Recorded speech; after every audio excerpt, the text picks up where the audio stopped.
Hello students, welcome to online biology classes. बेटा आज हम एक नए चैप्टर की शुरुआत करने चल रहे हैं जिसका नाम है बायोलॉजिकल क्लासिफिकेशन, जो चैप्टर नंबर 2 है।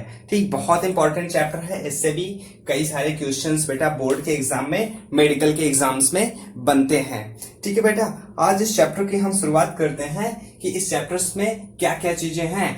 अब यहाँ पर इस चैप्टर के अगर नाम से ही अगर आप समझना चाहें तो इस चैप्टर में सबसे पहला वर्ड लिखा है बायोलॉजिकल क्लासिफिकेशन। बायोलॉजिकल का मतलब होता है जितने भी लिविंग बीइंग्स होते हैं वो बायोलॉजिकल वर्ल्ड में आते हैं। उस बायोलॉजिकल वर्ल्ड में आपको पता है कि 1.7 मिलियन के आसपास इतनी सारी स्पीसीज हैं। इन सारी स्पीसीज को हम कैसे क्लासिफाई करते हैं वो तो हमने आपने सारे के सारे वो टैक्सोनॉमिक हियरार्की को आपने देखा ही है। लेकिन इनको हम क्लासिफिकेशन करने का हमारा क्राइटेरिया क्या होता है, हमने इनको किस बेसिस के आधार पर क्लासिफाई किया है, वो बेसिस हम इनको समझेंगे। ठीक है, और सवाल यह है कि इन एनिमल्स को क्लासिफिकेशन की आवश्यकता क्यों पड़ी। ठीक है बेटा, क्लासिफिकेशन करने के लिए हमें जो जितने भी हमारे लिविंग बीइंग्स हैं इनसे बेटा हमें ढेर सारी हमारी जरूरत की चीजों की प्राप्ति होती है। जैसे इसमें एनसीईआरटी ने भी लिखा है कि फूड, शेल्टर और क्लॉथिंग, इनकी हमें उपयोगिता होती है। ये हमें इन्हीं लिविंग बीइंग से प्राप्त होते हैं। क्या क्या नाम बताया बेटा? Food, shelter and clothing. और इनके फाइलोजेनिक रिलेशनशिप को पढ़ते हैं तो हमें इनके इवोल्यूशन में भी मदद मिलती है कि इनका इवोल्यूशनरी रिलेशनशिप हमें बताता है कि कौन सा स्पीसीज किस जीव से, किस स्पीसीज से इवॉल्व हुआ है। ये भी हमें इसी क्लासिफिकेशन सिस्टम से ही ये पता चलता है। ठीक है, क्लासिफिकेशन की हम शुरुआत करें तो क्लासिफिकेशन की शुरुआत तो अर्लियर जो है बेटा एरिस्टोटल ने ही किया था, जिनको हम हिंदी में अरस्तु कहते हैं। अरस्तु ने सबसे पहले क्लासिफिकेशन की शुरुआत की थी, जिसे फादर ऑफ जूलॉजी भी कहा जाता है। अरस्तु ने बेटा क्लासिफिकेशन सिस्टम की शुरुआत की थी। इन्होंने जो है बेटा प्लांट को, ठीक है ना, इन्होंने बेटा प्लांट को 3 कैटेगरी में डिवाइड कर दिया था। ठीक है, प्लांट्स को 3 कैटेगरी में डिवाइड कर दिया था। जो भी आप पौधे देख रहे हैं, इन पौधों को जो ऑटोट्रॉफिक्स हैं, यहाँ पर हम ऑटोट्रॉफिक्स नाम लिखते हैं बेटा, ये ऑटोट्रॉफिक्स हैं, ऑटोट्रॉफिक। इनको 3 कैटेगरी में डिवाइड कर दिया था। एक है बेटा प्लांट, एक है श्रब, एक है हर्ब्स। ठीक है ना, एक है हर्ब्स। ठीक है, इन्होंने, अरस्तु ने जो ऑटोट्रॉफिक होते हैं इनको 3 कैटेगरी में डिवाइड किया था। एक है प्लांट, जो बड़े पेड़ दिखाई देते हैं, आपको बड़े पौधे दिखाई देते हैं, उनको प्लांट कहते हैं। श्रब, जो कटीली झाड़ियां होती हैं, कैक्टस वगैरह होते हैं, इनको इन्होंने श्रब में डिवाइड किया। और जो हर्ब्स जो कि छोटे छोटे जो सॉफ्टर ग्रासेस होती हैं, उनको इन्होंने हर्ब्स में डिवाइड किया। इन्होंने एनिमल्स को भी डिवाइड किया था। एनिमल्स के अंदर जो फ्लूइड पाया जाता है, फ्लूइड में एक ऐसे जिनका ब्लड रेड कलर का था, यानी कहने का मतलब कि जिनमें आरबीसी था, उसे इन्होंने एक कैटेगरी में डिवाइड किया। और एक कैटेगरी जिनमें आरबीसी नहीं था, उन्होंने इनको नॉन आरबीसी कैटेगरी में डिवाइड किया। एनिमल्स को भी इन्होंने डिवाइड किया था। लेकिन बेटा ये जो है ये कन्वीनियंट नहीं है। कन्वीनियंट कहने का मतलब ये है कि देखो ऑटोट्रॉफिक ये भी है, ये भी ये है, ये भी है, लेकिन इसमें हम कैटेगराइज नहीं कर पा रहे हैं कि कौन सा। अब ऐसे ही समझिए, आपको पता चला जैसे ही साइंस का इवोल्यूशन तेजी के साथ होता चला गया और उसमें छोटे छोटे यूनिसेलुलर से लेकर के बड़े से बड़े जीवों की खोज होती चली गई, जो कि ये उसको नहीं बता पाता था कि कौन सा सेल, कौन सा ऑर्गेनिज्म किस टाइप के सेल्स का बना है और उसका कंपोजिशन क्या है, ये सारी चीजें ये नहीं बता पाता था। ठीक है ना, तो अरस्तु का क्लासिफिकेशन सिस्टम को बिल्कुल भी मान्य नहीं किया गया। अरस्तु के बाद बेटा एक दूसरे टैक्सोनॉमिस्ट हैं, जिसे आप कहते हो ना, जिन्होंने बाइनोमियल नोमेनक्लेचर सिस्टम दिया था, कैरोलस लीनियस। ठीक है ना बेटा,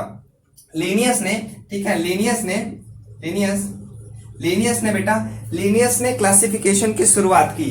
एक जो ऑटोट्रॉफिक थे उनको सिर्फ प्लांट में रखा, जो ऑटोट्रॉफिक थे उनको सिर्फ प्लांट में रखा, और जो हेट्रोट्रॉफिक थे उनको इन्होंने एनिमल्स में रखा। ठीक है ना, ऑटोट्रॉफिक थे उनको इन्होंने प्लांट में रखा, और हेट्रोट्रॉफिक थे जिनको इन्होंने एनिमल्स में रखा। इसी को बेटा 2 किंगडम क्लासिफिकेशन कहते हैं, जो कि लीनियस ने दिया था। इस प्रकार के क्लासिफिकेशन सिस्टम को हम आर्टिफिशियल सिस्टम ऑफ क्लासिफिकेशन कहते हैं। ठीक है ना, आर्टिफिशियल सिस्टम ऑफ क्लासिफिकेशन, ठीक है ना। इस प्रकार के क्लासिफिकेशन सिस्टम को हम आर्टिफिशियल सिस्टम ऑफ क्लासिफिकेशन कहते हैं।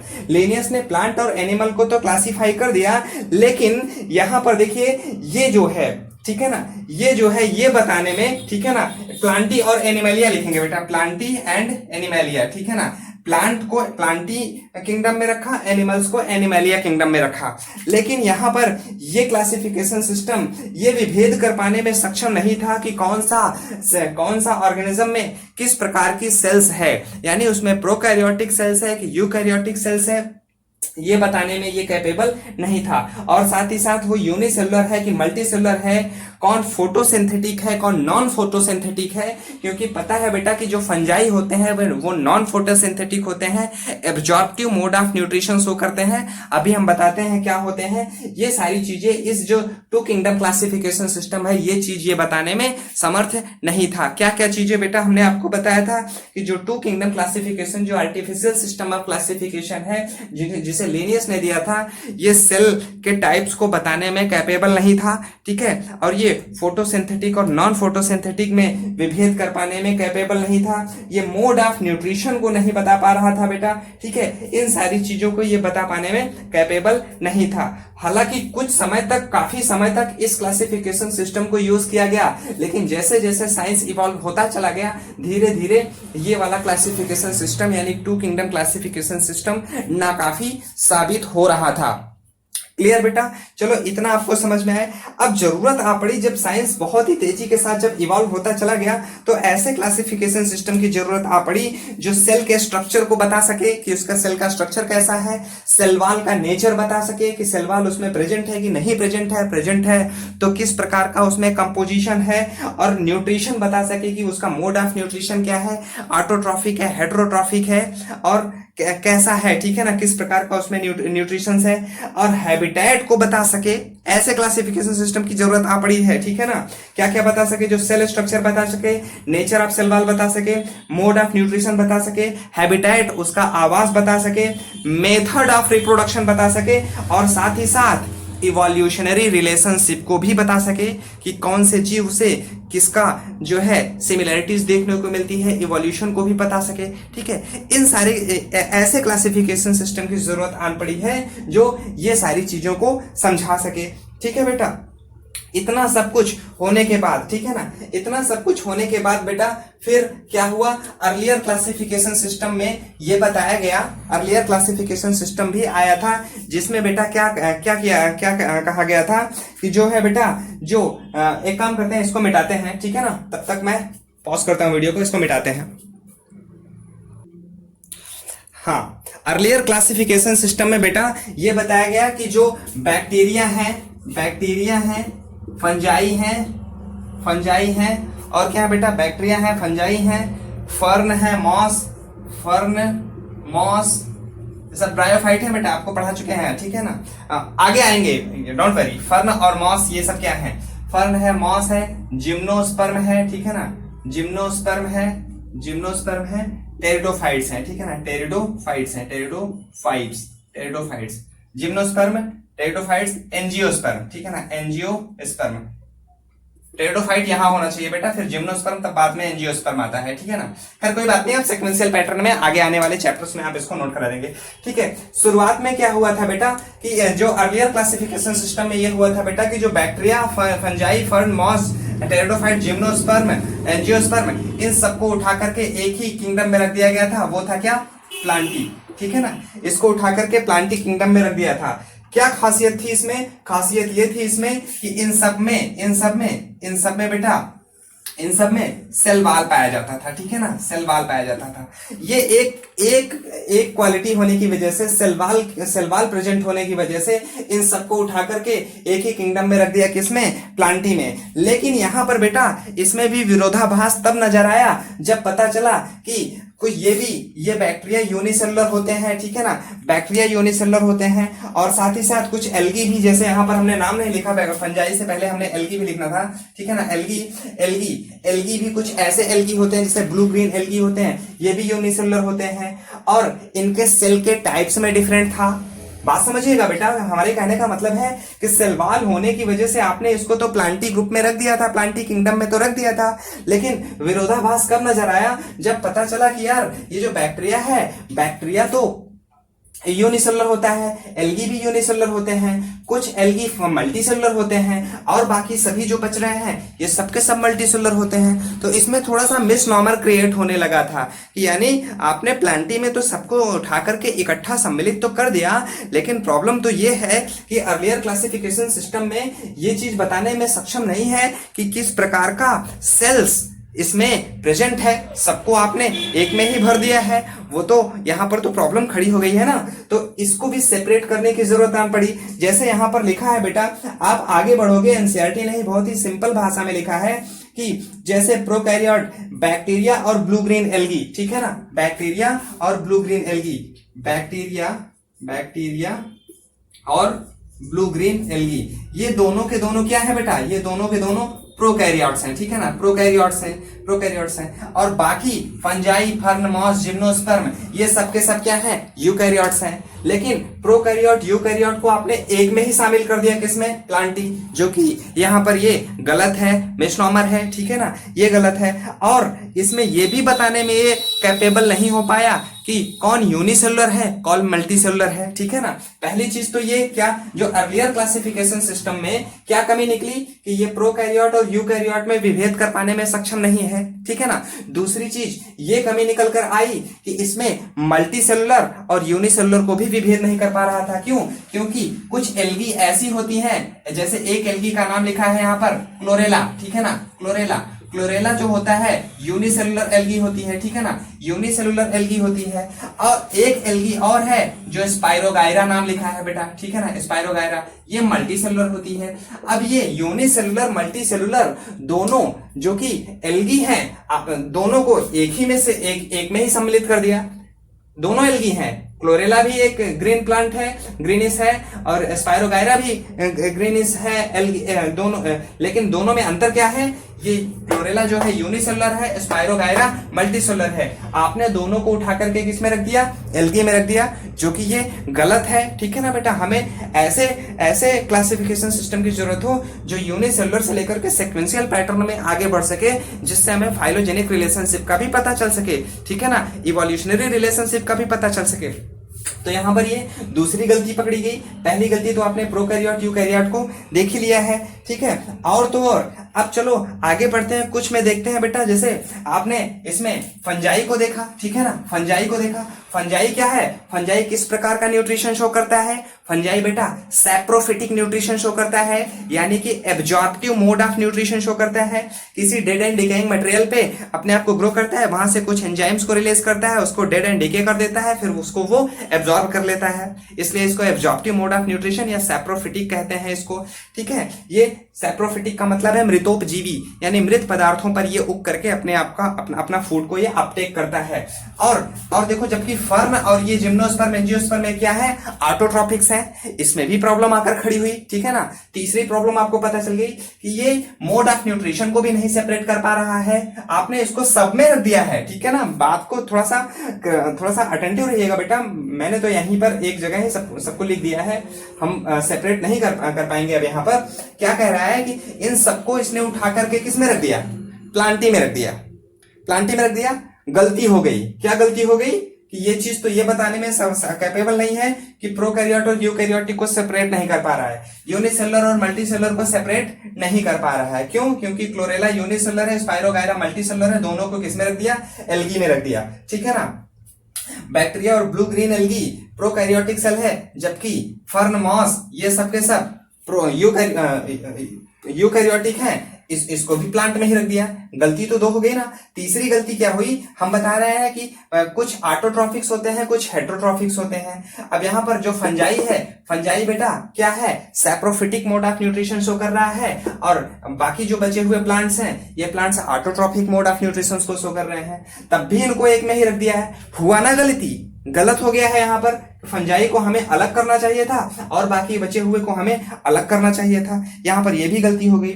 चौथी गलती क्या हुई? तीन गलतियां हो गई इसमें। चौथी गलती क्या हुई? चौथी गलती ये हुई कि जो बैक्टीरिया की सेल वॉल है, बैक्टीरिया की सेल वॉल बेटा पेप्टाइडोग्लाइकॉन की बनी होती है, यानी कि पॉलीसैकेराइड्स प्लस प्रोटीन की बनी होती है बैक्टीरिया की सेल वॉल। फंजाई की सेल वॉल काइटिन की बनी होती है, ठीक है ना, काइटिन की बनी होती है। और जो बचे हुए फर्न, मॉस, जिम्नोस्पर्म, ये सब जो है, एल्गी, ये सब जो है, इनकी सेल वॉल सेलुलोज की बनी होती है। तो सेल वॉल का भी कंपोजिशन यहां पर गड़बड़ हो गया, सेल वॉल का भी कंपोजिशन गड़बड़ हुआ। क्या क्या? बैक्टीरिया की सेल वॉल किसकी बनी है बेटा? आप कहोगे पेप्टाइडोग्लाइकॉन की बनी है, ठीक है ना, पेप्टाइडोग्लाइकॉन की बनी है। अब और जो है फंजाई की, ये देखो फंजाई की सेल वॉल किसकी बनी है? काइटिन की बनी है, ठीक है। अब अदर जो एल्गी है, फर्न, मॉस, इन सब की जो सेल वॉल किसकी बनी है? इनकी सेल वॉल सेलुलोज की बनी है, ठीक है ना, सेलुलोज की बनी है। तो गलतियां तो हुई ना, इनके सेल वॉल के कंपोजिशन में भी काफी ज्यादा डिफरेंसेस हैं। तो हमने क्यों इनको एक ग्रुप में रख दिया? सिर्फ वही क्योंकि इसमें सेल वॉल प्रेजेंट था। गलत हो जाएगा बेटा, एक खासियत मिल गई, एक खासियत को हमने सबको सम्मिलित कर दिया, तो ये गलत माना जाता है, ठीक है बेटा। और आगे बढ़ते हैं तो कुछ ऐसे जैसे प्रोकैरियोटिक, यूकैरियोटिक ऑर्गेनिज्म को तो हमने बताया ही बेटा, लेकिन कुछ ऐसे भी ऑर्गेनिजम्स हैं, जैसे यहां पर लिखा है टुगेदर क्लैमाइडोमोनास, क्लोरेला, ठीक है ना, क्लैमाइडोमोनास और क्लोरेला। क्लैमाइडोमोनास, हाँ, किंगडम प्रोटिस्टा है। अभी प्रोटिस्टा मोनेरा को हम आगे डिस्कस करेंगे, प्रोटिस्टा मोनेरा को। तो एक चीज और भी समझ लीजिए, जैसे एनिमल है, ठीक है ना, एनिमल को भी क्लासिफाई इसी अर्लियर क्लासिफिकेशन सिस्टम में भी कर दिया था। एनिमल में जैसे अमीबा, ठीक है ना, अमीबा एंड पैरामीशियम,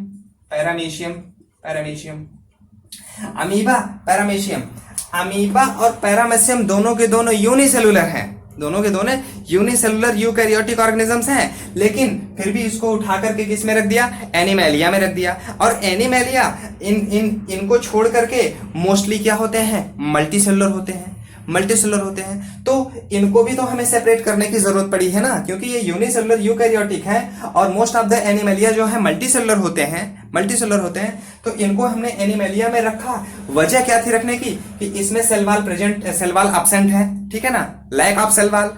अमीबा और पैरामीशियम में सेल वॉल नहीं होने की वजह से इसको हमने किस में रख दिया? एनिमेलिया में रख दिया। तो गलत हो गया। गलत इसलिए हुआ क्योंकि बेटा ये अमीबा और पैरामीशियम यूनिसेलुलर हैं, बाकी मोस्ट ऑफ द एनिमल्स क्या है? वो मल्टीसेलुलर है। तो ये इतनी ज्यादा इसमें डीमेरिट्स हैं, आप कह सकते हो कि जो अर्लियर क्लासिफिकेशन सिस्टम है, इतनी ज्यादा डीमेरिट होने की वजह से हमें ऐसे क्लासिफिकेशन सिस्टम की जरूरत है जो हमें बेटा सेल के टाइप को बता सके, सेल वॉल को बता सके, न्यूक्लियर मेम्ब्रेन को बता सके, बॉडी ऑर्गेनाइजेशन को बता सके और मोड ऑफ न्यूट्रिशन को बता सके, ठीक है ना। ऐसे क्लासिफिकेशन सिस्टम की हमें शुरुआत करनी थी, ठीक है। इसकी सबसे पहले शुरुआत हुई किसने किया बेटा? 5 किंगडम क्लासिफिकेशन से इसकी शुरुआत हुई, जो अभी हमने आपको कैरेक्टरिस्टिक्स बताए हैं कि सेल का टाइप्स बता सके कि वो प्रोकैरियोट्स है, यूकैरियोट्स है, इसको सेपरेट करें। सेल वॉल बता सके कि प्रेजेंट है कि एब्सेंट है, इसको सेपरेट करें, ठीक है। और क्या है? न्यूक्लियर मेम्ब्रेन बता सके, न्यूक्लियर मेम्ब्रेन प्रेजेंट है कि एब्सेंट है, ये भी बता सके, ठीक है। हालांकि न्यूक्लियर मेम्ब्रेन जो है बेटा प्रोकैरियोटिक में एब्सेंट होता है, यूकैरियोटिक में प्रेजेंट होता है, बस इतना ही अंतर है, ठीक है ना, न्यूक्लियर मेम्ब्रेन।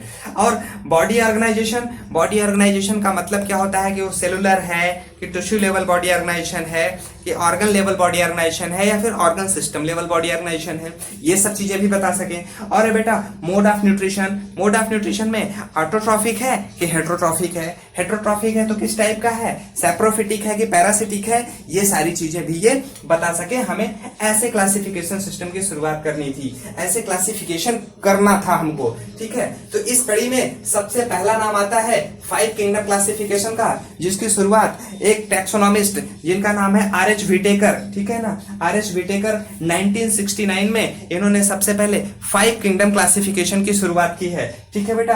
अब यहां पर हमको इसको लिखना पड़ेगा 5 किंगडम क्लासिफिकेशन सिस्टम को, तब तक मैं इसको मिटाता हूं, ठीक है ना, मैं पॉज करता हूं वीडियो को। हाँ बेटा, 5 किंगडम क्लासिफिकेशन सिस्टम में जो हमने बताया था कि वो एक टैक्सोनॉमिस्ट थे जिनका नाम है आर.एच. व्हिटेकर, ठीक है ना, आर.एच. व्हिटेकर ने 1969 में ये क्लासिफिकेशन किया था। सबसे पहले इन्होंने क्या किया था कि सेल के टाइप्स के आधार पर क्लासिफिकेशन की शुरुआत की, सेल के टाइप्स के आधार पर क्लासिफिकेशन किया था तथा मोड ऑफ न्यूट्रिशन के आधार पर भी इन्होंने क्लासिफिकेशन की शुरुआत की थी। अगर आप देखें इसमें समझेंगे तो क्लासिफिकेशन करने के लिए सबसे पहले इन्होंने क्या किया था कि जो सेल टाइप है, ठीक है ना, सेल टाइप अगर लेंगे आप इसमें तो क्या आएगा बेटा, क्या आएगा, जो सेल टाइप्स अगर लिया जाए, सेल टाइप्स को लिया जाए तो सेल टाइप्स दो प्रकार के होते हैं बेटा, ठीक है ना। सेल टाइप्स, एक मिनट बेटा,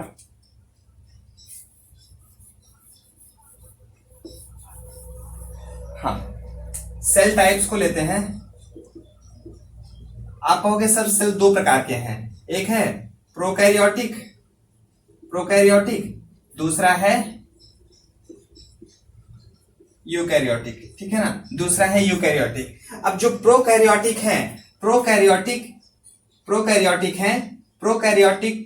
जो है उसमें इन्होंने जितने भी प्रोकैरियोटिक्स सारे के सारे प्रोकैरियोटिक यूनिसेलुलर होते हैं बेटा, ठीक है ना। जितने भी प्रोकैरियोटिक्स हैं उनको इन्होंने एक किंगडम में रख दिया जिसका नाम रखा इन्होंने क्या, मोनेरा, ठीक है ना, जिसका नाम रखा इन्होंने मोनेरा। अब जो यूकैरियोटिक है, यूकैरियोटिक को इन्होंने दो पार्ट में डिवाइड किया। एक जो यूनिसेलुलर यूकैरियोटिक है, यूनिसेलुलर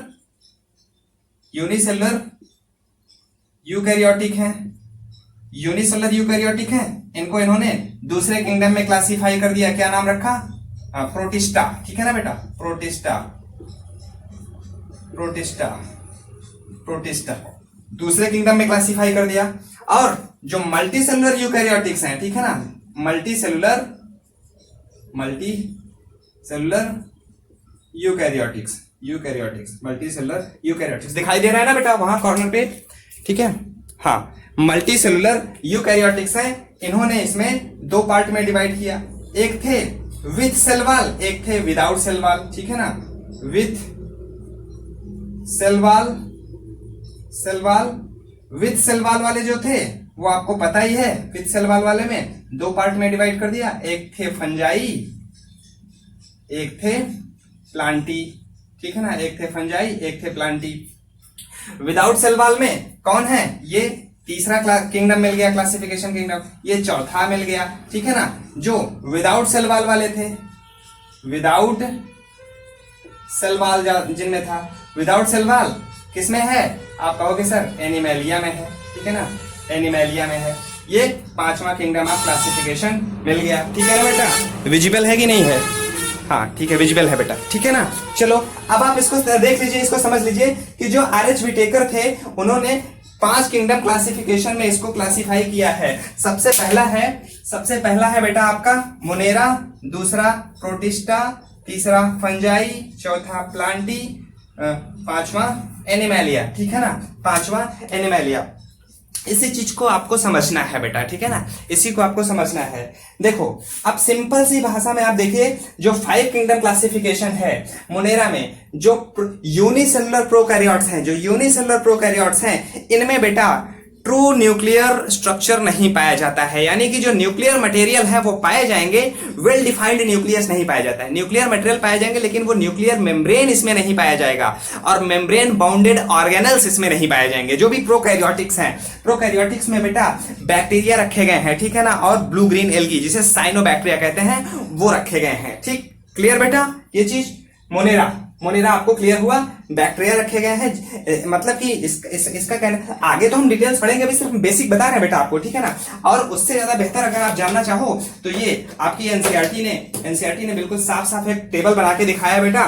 टेबल जो है यहाँ पर, टेबल अगर ध्यान से देखेंगे 2.1 टेबल में कैरेक्टरिस्टिक ऑफ द 5 किंगडम, इसमें सब साफ दिखाया बेटा कि कैरेक्टरिस्टिक दिया है यहाँ पर Monera, protista, fungi, Plantae, animalia. यहाँ पर कुल 5 चीजों को एकदम क्लियर से समझाया है। सेल टाइप्स अगर दिखाई दे रहा है तो सेल टाइप्स मोनेरा का कैसा होता है, प्रोकैरियोटिक्स होते हैं, बाकी सबके सब क्या है, यूकैरियोटिक्स होते हैं, जो कि आपको यहाँ पर क्लियर हो गया, इधर सब है यूकैरियोटिक, इधर सब है प्रोकैरियोटिक्स है, ठीक है ना। सेल वॉल, अब आपको सेल वॉल सिर्फ कितने में दिखाई देंगे, फंजाई और प्लांटी में दिखाई देंगे, बाकी सब में एब्सेंट है। यहाँ पर आप समझ सकते हो कि सेल वॉल सिर्फ फंजाई और प्लांटी में है। आप देखेंगे यहाँ पर सेल वॉल सिर्फ फंजाई और प्लांटी में एब्सेंट होते हैं, और किसी में नहीं प्रेजेंट होते हैं। लेकिन कुछ एक्सेप्शन है प्रोटिस्टा में, ठीक है ना, यूनिसेलुलर प्रोटिस्टा में कुछ एक्सेप्शन है बेटा। जैसे अगर हम आपको कहें क्लोरेला और क्लैमाइडोमोनास, बात को समझ लीजिए थोड़ा सा, कि जैसे हमने कहा कि यूनिसेलुलर जितने भी यूनिसेलुलर यूकैरियोटिक हैं उनको आपने प्रोटिस्टा में रख दिया, क्या इसमें सेल वॉल नहीं है? सेल वॉल है, इसमें कुछ एक्सेप्शन है बेटा। इसमें सेल वॉल प्रेजेंट है और सेल वॉल प्रेजेंट भी नहीं है। समझिएगा बेटा मैं क्या कह रहा हूं, सेल वॉल प्रेजेंट है, सेल वॉल प्रेजेंट भी नहीं है। अब थोड़ा सा आप कंफ्यूज हो जाओगे कि सर ये कैसी बात कर रहे हैं। बेटा जिसको हमने प्रोटोजोआ में रखा है, एनिमलिया किंगडम के जो हैं उनको हमने प्रोटोजोआ में रखा है, वो उसमें सबके सब में सेल वॉल एब्सेंट है। और जो एल्गी में अर्लियर में रखा था, जैसे हमारा क्लोरेला हुआ, क्लैमाइडोमोनास हुआ, ये क्या है? फोटोसिंथेटिक है, ठीक है ना। आप प्रोटिस्टा को दो पार्ट में डिवाइड कर लीजिए, एक फोटोसिंथेटिक और एक नॉन फोटोसिंथेटिक। जो फोटोसिंथेटिक है उनमें जो है सेल वॉल प्रेजेंट है, जो नॉन फोटोसिंथेटिक है उनमें सेल वॉल एब्सेंट है। एग्जांपल की बात देखा जाए तो प्रोटिस्टा में अमीबा और पैरामीशियम को हम देखते हैं तो उसमें सेल वॉल एब्सेंट होता है। क्लोरेला और क्लैमाइडोमोनास, ये दोनों को दोनों इसमें सेल वॉल प्रेजेंट होता है, ठीक है ना। तो यहां पर दिया हुआ है बेटा कि सेल वॉल मोनेरा में सेल वॉल प्रेजेंट है। जी हाँ, इसमें हमने बताया था आपको मोनेरा में सेल वॉल प्रेजेंट है। किस प्रकार का होता है? मोनेरा में भी प्रेजेंट होता है बेटा, जैसा कि शुरुआत में ही बताया गया था, शुरुआत में ही क्लासिफिकेशन सिस्टम में ही बता दिया गया था कि अर्लियर क्लासिफिकेशन सिस्टम में वो सेल वॉल किसकी बनी थी? पेप्टाइडोग्लाइकॉन की बनी थी, जो पॉलीसैकेराइड्स और अमीनो एसिड की थी, ठीक है ना। प्रोटिस्टा में लिखा है कि प्रेजेंट इन सम, कुछ में ही प्रेजेंट होता है। एग्जाम्पल अगर आप नोट करना चाहो तो क्या? क्लोरेला और क्लैमाइडोमोनास, ठीक है ना, यूनिसेलुलर यूकैरियोटिक एल्गी होते हैं, ठीक है। अब क्या है? फंजाई में बेटा सेल वॉल तो प्रेजेंट होता है, लेकिन इसमें सेलुलोज नहीं होता है, सेलुलोज का नहीं बना होता है। किस प्रकार का सेल वॉल प्रेजेंट होता है? काइटिन का बना हुआ सेल वॉल प्रेजेंट होता है। प्लांटी में तो सेल वॉल प्रेजेंट ही होता है, सेलुलोज का बना हुआ, और यूकैरियोटिक जो एनिमलिया है उसमें एब्सेंट ही होता है। न्यूक्लियर मेम्ब्रेन हमने आपको बताया बेटा कि सिर्फ और सिर्फ मोनेरा में ही न्यूक्लियर मेम्ब्रेन एब्सेंट होता है, बाकी सब में प्रेजेंट होता है, ठीक है ना। सब में न्यूक्लियर मेम्ब्रेन यहाँ पर प्रेजेंट दिखाया गया है, ठीक। मोनेरा को छोड़कर प्रोटिस्टा, फंजाई, प्लांटी, एनिमलिया सब में न्यूक्लियर मेम्ब्रेन प्रेजेंट है। बॉडी ऑर्गेनाइजेशन देखो, मोनेरा और प्रोटिस्टा दोनों क्या है? यूनिसेलुलर हैं। मोनेरा और प्रोटिस्टा दोनों यूनिसेलुलर हैं, तो इनका सेलुलर ऑर्गेनाइजेशन होगा, ठीक है। और जो फंजाई, प्लांटी, एनिमलिया है, फंजाई का multi cellular loose tissue organization है, प्लांटी का टिश्यू और ऑर्गन लेवल का ऑर्गेनाइजेशन है, एनिमलिया टिश्यू, ऑर्गन और ऑर्गन सिस्टम का बॉडी लेवल बॉडी ऑर्गेनाइजेशन है, ठीक है ना। इनका बॉडी ऑर्गेनाइजेशन होता है। मोड ऑफ न्यूट्रिशन की बात करें बेटा, तो मोड ऑफ न्यूट्रिशन भी इसमें लिखा है कि मोनेरा जो होता है, मोनेरा हर प्रकार का मोड ऑफ न्यूट्रिशन को शो करता है। कुछ जो मोनेरा होते हैं, इस मोनेरा में जो कुछ बैक्टीरिया होते हैं, कुछ बैक्टीरिया जो होते हैं ऑटोट्रॉफिक होते हैं, जो साइनोबैक्टीरिया होते हैं वो जो साइनोबैक्टीरिया होते हैं वो ऑटोट्रॉफिक होते हैं, और कुछ बैक्टीरिया जो होते हैं वो हेटेरोट्रॉफिक होते हैं। अब जो ऑटोट्रॉफिक होते हैं वो ऑटोट्रॉफिक दो प्रकार के होते हैं, ठीक। एक होते हैं कीमोसिंथेटिक और दूसरे होते हैं फोटोसिंथेटिक। अब आप थोड़ा सा कंफ्यूज हो रहे होंगे कि सर ये कीमोसिंथेटिक क्या है, फोटोसिंथेटिक तो हम समझ रहे हैं कि जो सोलर रेडिएशन को ट्रैप करके फूड का फॉर्मेशन कर लेते हैं वो फोटोसिंथेटिक कहलाते हैं। कीमोसिंथेटिक क्या है? कीमोसिंथेटिक तो हम आगे आपको समझा ही देंगे बेटा। केमिकल्स को, ठीक है ना, केमिकल्स को ब्रेक डाउन करके, कुछ केमिकल्स को ऑक्सीडाइज करके जो एनर्जी प्राप्त करते हैं उनको हम कीमोसिंथेटिक कहते हैं। इस प्रकार को कीमोसिंथेसिस बैक्टीरिया को हम एनारोबिक बैक्टीरिया भी कहते हैं, यानी माफ कीजिएगा, हाँ एनारोबिक, ठीक है ना। एनारोबिक बैक्टीरिया जो ऑक्सीजन के एब्सेंस में रिस्पायरेशन करते हो उनको हम एनारोबिक बैक्टीरिया कहते हैं, ठीक। ये मोनेरा में रखे गए हैं, ठीक, जो मोनेरा में है। और हेटेरोट्रॉफिक बैक्टीरिया में बेटा कुछ बैक्टीरिया होते हैं जो सैप्रोफिटिक होते हैं, कुछ पैरासिटिक होते हैं। सैप्रोफिटिक पैरासिटिक का मतलब ये है कि जो बेटा डेड एंड डिकाइंग मटेरियल पर अपने आप को ग्रोथ करता है, वहां से फूड की प्राप्ति करता है, उसको हम सैप्रोफिटिक कहते हैं। जैसे आप लोग अक्सर देखते होंगे कहीं अगर कुत्ता, बिल्ली, कहीं कोई जानवर मरा पड़ा होता है तो वहां पर बहुत ज्यादा स्मेल आती है, धीरे धीरे वो डिकम्पोज हो जाता है। तो जनरली वहां पर जो बैक्टीरिया प्रेजेंट होते हैं वो डिकम्पोजर होते हैं, उनको हम सैप्रोफिटिक कहते हैं। और कुछ बैक्टीरिया ऐसे होते हैं जो आपकी बॉडी पर आकर के ग्रोथ करते हैं, आपको बीमार भी कर देते हैं, आपकी बॉडी से ही कुछ जो न्यूट्रिएंट्स की प्राप्ति करते हैं उनको हम पैरासिटिक कहते हैं, ठीक है ना। तो ऐसे बैक्टीरिया भी पैरासिटिक होते हैं। तो बैक्टीरिया बेटा आपने दो तरीके का देखा, बैक्टीरिया में आपने दो तरीके का देखा, एक आपने देखा ऑटोट्रॉफिक, एक आपने देखा हेट्रोट्रॉफिक। आगे डिटेल है बेटा। ऑटोट्रॉफिक को आपने देखा, एक आपने देखा फोटोसिंथेटिक, एक आपने देखा क्या, फोटोसिंथेसिस बैक्टीरिया, सिंथेसिस, और एक होते हैं कीमोसिंथेसिस, ठीक है ना, कीमोसिंथेसिस। हेट्रोट्रॉफिक में आपने देखा, एक होते हैं बेटा सैप्रोफिटिक, ओके, एक देखा आपने पैरासिटिक, ठीक है ना, पैरासिटिक। ये मोड ऑफ न्यूट्रिशन की बात कर रहे हैं बेटा, ठीक है ना, कि कैसे ये अपने फूड को प्राप्त करते हैं, ठीक है ना। हेट्रोट्रॉफिक में जो होते हैं ये सैप्रोफिटिक और पैरासिटिक होते हैं। प्रोटिस्टा बेटा, हाँ ठीक है, प्रोटिस्टा को समझिए। प्रोटिस्टा में जो हमने आपको बताया था कि जिसमें सेल वॉल प्रेजेंट होते हैं, वो क्या होते हैं, वो ऑटोट्रॉफिक होते हैं। एग्जाम्पल क्लोरेला और क्लैमाइडोमोनास। इसमें सेल वॉल प्रेजेंट है तो इसका मतलब ये है ऑटोट्रॉपिक है, जिसमें सेल वॉल एब्सेंट है वो क्या है, हेट्रोट्रॉपिक है। प्रोटिस्टा में अगर और थोड़ा सा डीप स्टडी करोगे ना बेटा, तो प्रोटिस्टा में एक और ऑर्गेनिज्म आता है यूग्लिना, ठीक है ना, यूग्लिना आता है। ये यूग्लिना जो है दोनों के बीच का एक कनेक्टिव लिंक है, ठीक है ना, दोनों के बीच का एक कनेक्टिंग लिंक है। ये जरूरत पड़ने पर फोटोसिंथेसिस भी करता है और फूड की एब्सेंस में क्या करता है, वो हेट्रोट्रॉफिक भी हो जाता है, यानी वो फूड को कैप्चर करके भी ये कंज्यूम न्यूट्रिशन को अपना अपटेक करता है, ठीक है, न्यूट्रिशन प्राप्त करता है। तो ये मोनेरा में, हाँ ये प्रोटिस्टा में होता है, ठीक है ना बेटा। ये ऑटोट्रॉफिक और हेट्रोट्रॉफिक दोनों होते हैं। और फंजाई जो होता है बेटा, फंजाई हमने बताया कि आपको fungi saprophytic mode of nutrition को शो करते हैं, जिसको हम एब्जॉर्प्टिव मोड ऑफ न्यूट्रिशन कहते हैं, ठीक। ये सैप्रोफिटिक होते हैं जो डेड एंड डिकेइंग मटेरियल्स पर ग्रो करते हैं। प्लांटी तो 100% बेटा फोटोसिंथेटिक होते हैं, वो आपको पता है। हेट्रोट्रॉफिक बेटा होलोजोइक और सैप्रोफिटिक होते हैं। हमने क्या कहा, हेट्रोजोइक और सैप्रोफिटिक। माफ कीजिएगा, होलोजोइक हेट्रोट्रॉफिक में क्या है, एनिमलिया में होलोजोइक और सैप्रोफिटिक। होलोजोइक क्या है, वो आप हो, ठीक है ना, आपने लिया कंज्यूम कर पकड़ करके उसको खा लिया, ठीक है ना, ये हुआ क्या, होलोजोइक। सैप्रोफिटिक कुछ जो होते हैं बेटा वो सैप्रोफिटिक एनिमल्स भी होते हैं जो डेड एंड डिकेइंग मटेरियल्स पर अपना जीवन यापन करते हैं। वो हम आगे देख लेंगे विथ एग्जांपल सारी चीजों को। लेकिन जो सबसे ज्यादा जरूरी है बेटा कि ये टेबल 2.1 दिया है बहुत इंपॉर्टेंट है, इसी को बेटा हम यहाँ पर डिटेल्स में बता रहे हैं। इस चीज को याद रखिएगा। कुछ चीजों का एक्सेप्शन है, उस एक्सेप्शन को भी दिमाग में रखिएगा। मोनेरा में भी सेल वॉल पाया जाता है, प्रोटिस्टा में भी सेल वॉल पाया जाता है। आप ये मत कह दीजिएगा कि सर आपने सेल वॉल और सेल वॉल को तो यहाँ पर लिखा है कि with cell wall without cell wall, इसको हमने इसमें क्यों नहीं रख दिया, प्रॉब्लम हो जाएगी ना। विद सेल वॉल यूनिसेलुलर, ठीक है ना, unicellular prokaryotes, with cell wall unicellular eukaryotes, with cell wall multi cellular eukaryotes है ये, ठीक है ना। आप इसमें क्यों ऐसा इसलिए हम इनको सेल वॉल में नहीं रख रहे हैं क्योंकि मोनेरा में कुछ ऐसे भी प्राणी हैं जो विदाउट सेल वॉल भी हैं, ठीक है ना। माफ कीजिएगा, प्रोटिस्टा में कुछ ऐसे भी प्राणी हैं जो विदाउट सेल वॉल हैं, विदाउट सेल वॉल, ठीक है ना।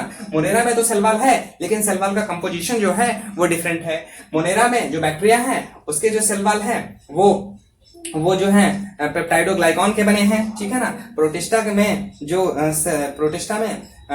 जो सेल वॉल है वो सेलुलोजिक होते हैं बेटा। और इसमें फंजाई में जो सेल वॉल है वो किसका बना होता है, काइटिन का बना होता है। प्लांटी में जो सेल वॉल है वो सेलुलोजिक होता है, ठीक है। इस चीज को भी याद रखिएगा बेटा। लेक्चर सुनने के दौरान कुछ चीजें जो जुबान से यहाँ से निकलती है नहीं नोट करते हैं तो उसको भी आप नोट करते जाया करो ड्यूरिंग द लेक्चर ही, ठीक है ना। अब नोटबुक हमेशा साथ में लेके बैठो। अब इतना सारा क्लासिफिकेशन होने के बाद, ठीक है ना, इतना सारा क्लासिफिकेशन होने के बाद एक अगला सिस्टम आन पड़ा है जो 3 डोमेन सिस्टम, ठीक है ना। 3 डोमेन सिस्टम। एक साइंटिस्ट है जिनका नाम है कार्ल वोज, ठीक है ना। एक साइंटिस्ट, एक दूसरे टैक्सोनॉमिस्ट है जिनका नाम है कार्ल वोज। कार्ल वोज ने इस क्लासिफिकेशन सिस्टम में कुछ ऐसी खासियत को इंप्लीमेंट करना चाहा कि जिससे फाइलोजेनिक रिलेशनशिप को ये बतला सके। मतलब कुछ ऐसा इन्होंने बताना चाहा कि जो फाइलोजेनिक रिलेशनशिप को ये बता सके। जल्दी से 2 मिनट में इसको भी समझ लेते हैं बेटा, हम आगे पढ़ेंगे भी।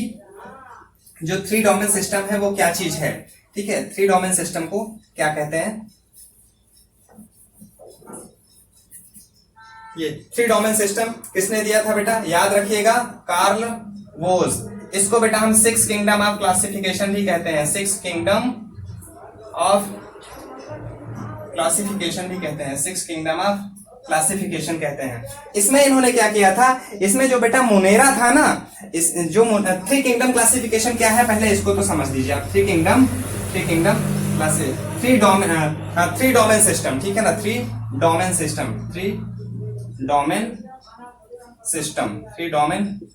सिस्टम।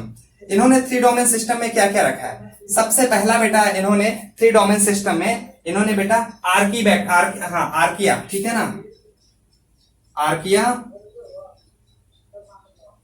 यू बैक्टीरिया, ठीक है ना, आर्किया, यू बैक्टीरिया, ठीक है, यू बैक्टीरिया और यूकैरिया, ठीक है ना। आर्किया में आर्की बैक्टीरिया को रखा। अब ये मत अभी पूछिएगा कि आर्की बैक्टीरिया क्या होता है, आगे बताएंगे, मोस्ट प्रिमिटिव बैक्टीरिया है। यू बैक्टीरिया में यू बैक्टीरिया को रखा, ठीक है ना, यू बैक्टीरिया में यू बैक्टीरिया को रखा। यूकैरियोटिक में अब आपको पता है, यूकैरियोटिक में बेटा किसको रखेंगे, प्रोटिस्टा को रखेंगे, फंजाई को, प्लांटी को और एनिमैलिया को। यानी कि इन्होंने जो कार्ल वोस साहब थे, इन्होंने इसी जो यहां पर मोनेरा है, ठीक है ना, मोनेरा को ही इन्होंने गायब कर दिया। गायब क्या किया, मोनेरा को दो पार्ट में डिवाइड कर दिया, एक आर्किया एक यू बैक्टीरिया, ठीक है ना, आर्किया और यू बैक्टीरिया। तो इसी को 1 2 3 4 5 6 किंगडम क्लासिफिकेशन भी कहते हैं, इसी को सिक्स किंगडम क्लासिफिकेशन कहते हैं, ठीक है बेटा। अब हम आगे जो है बेटा इस चैप्टर में, ठीक है, इस मतलब कहने का मतलब ये है, ये सारा का सारा जो अब हम क्लासिफिकेशन किए हैं, इसमें मार्फोलॉजिकल, फिजियोलॉजिकल, रिप्रोडक्टिव सिमिलरिटीज के साथ साथ फाइलोजेनिक रिलेशनशिप को भी ये शो करता है, ठीक है ना। इतनी सारी चीजों को हम इसमें समझेंगे। अब इस चैप्टर में हमें इन्हीं सब चीजों को पढ़ना है। इस चैप्टर में बेटा हम आर्की बैक्टीरिया, यू बैक्टीरिया तथा प्रोटिस्टा और फंजाई को पढ़ेंगे, ठीक है ना, इतना ही दिया है इसमें, ठीक है।